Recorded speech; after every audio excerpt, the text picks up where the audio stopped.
Chapter 34. A Debt Repaid. I stumbled down the steps in the dark as the ship listed side to side. I couldn't catch my breath. What had I just seen?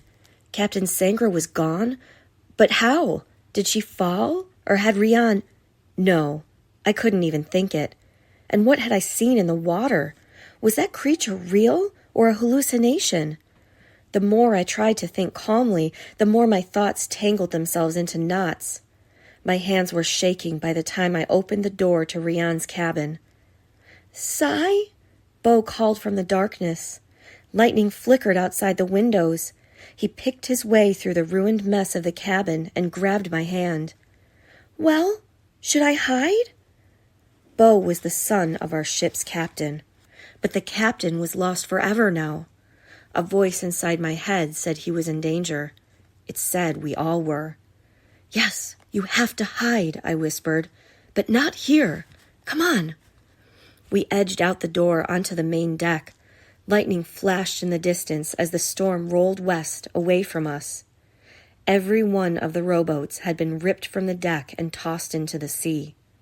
Our foremast had splintered 2/3 of the way up, covering the deck with a tangled mess of wood, sails, and rope.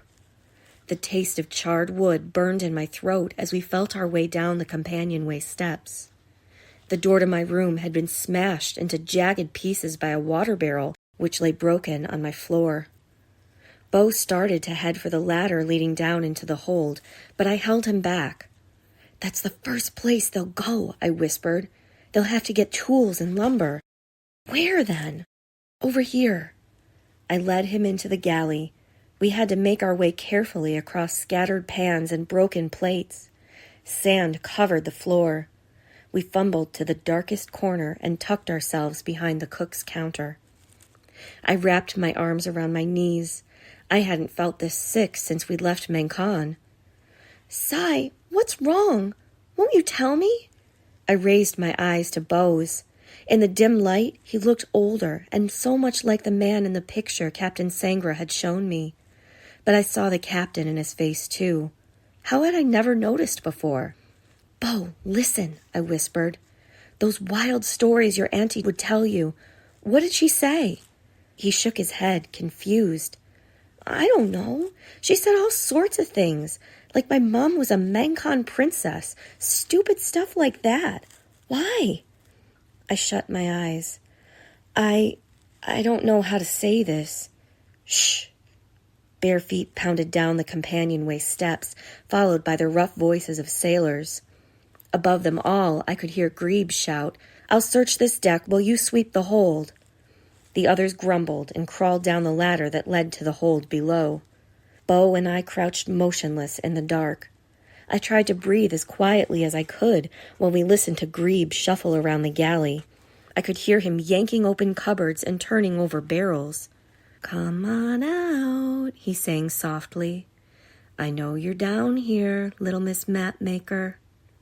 My body went to ice. As his footsteps grew closer, Bo slowly reached up to the counter above my head and slid off a heavy iron pan. When Grebe rounded the corner, Bo sprang up, brandishing the pan like a club.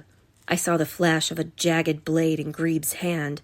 "Stop!" I shouted, jumping to my feet before he could hurt Bo. Grebe didn't lower the knife as he looked to Bo, then back at me. "What's this? A stowaway?" Bo began spitting curses on all of Grebe's ancestors going back 200 years. "You better shut up," Grebe hissed, keeping the blade out. "If the crew down below hear you, then you're good as dead." He glared at me. "You too." "Me? For helping a stowaway?" "No, you idiot," he spat. "Don't you know what's happened? Sangra's gone overboard." "I know, but you know how this'll look once we get home? We took control of the ship, then the captain, the Queen's own flesh and blood, goes overboard. We've got the stench of mutiny on us, thick. Miss Rian's got fancy friends in high places. She'll find a way out of it. But us crew, we'll swing unless we can convince him it was all an accident." Grebe yanked his fist up, as if tightening an invisible rope around his throat. From here on out, every sailor on this ship's got to row the same direction, tell the same story. The others think there's only one person aboard who wouldn't stick with them. Who do you think that is? My throat went dry. All those months of acting the part of the spoiled, snotty girl were about to seal my fate. Grebe leaned toward me and sneered. They're looking for you right now. They wouldn't do that to Cy, said Bo. You're talking about murder. You don't know what happens to people's minds when they get this far from home, said Grebe. The crew's scared to death. They'll carry out their plan quick while the ship's still in chaos. We could hear banging and boxes being shoved around in the hold below our feet. My mind raced, trying to think of some way to escape, but there was nowhere to run. So what do you want? I hissed. Are you helping us or turning us over to them? Grebe took a step closer to me.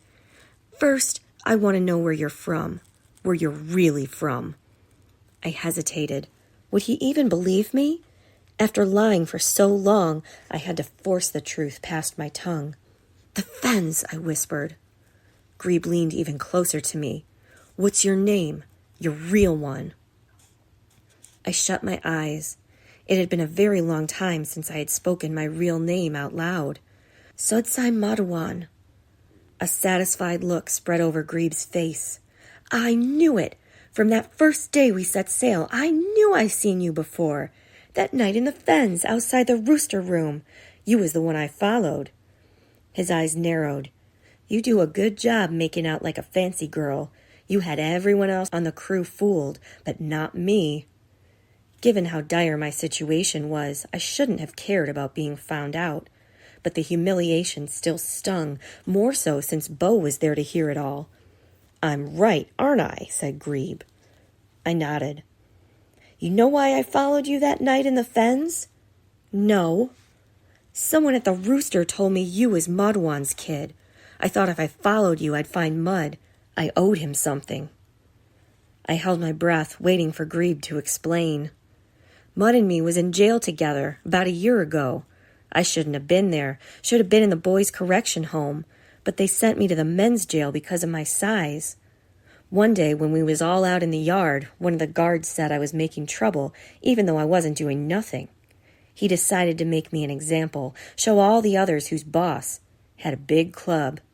Grebe ran his thumb along the length of the scar on his forehead. If Mud hadn't stepped in. He winced as if from a blow. Don't know why he did it. Helped me like that. No one else did. He got himself a broken leg for his trouble and 2 more months' time for striking a guard. I shuddered as the memory flooded back to me. I'd had to stay in a girls' home while Mud was in jail. And when he finally got out and came to pick me up, he was on crutches. He told me he got in a fight, but never said what it was for. Don't feel sorry for me, Cy girl. This way I won't have to go to war. Get to stay with my baby. Crashing sounds from the hold startled both Grebe and me out of our memories. Grebe looked at me, and I saw the ghost of a scared boy in his eyes. He whispered hurriedly, I vowed that one day I'd pay back that man who saved my life. Looks like now's the time. I was speechless. I felt like someone had taken a spoon and swirled it inside my brain until everything I thought I knew was turned completely upside down. I know the crew, said Grebe. The ones who's left won't let you get off this ship alive. But if we be quick about it, I can help you. Him, too, I pointed to Bo. We have to save him, too. With Sangra gone, who would believe me that Bo was her son? I could hardly believe it myself.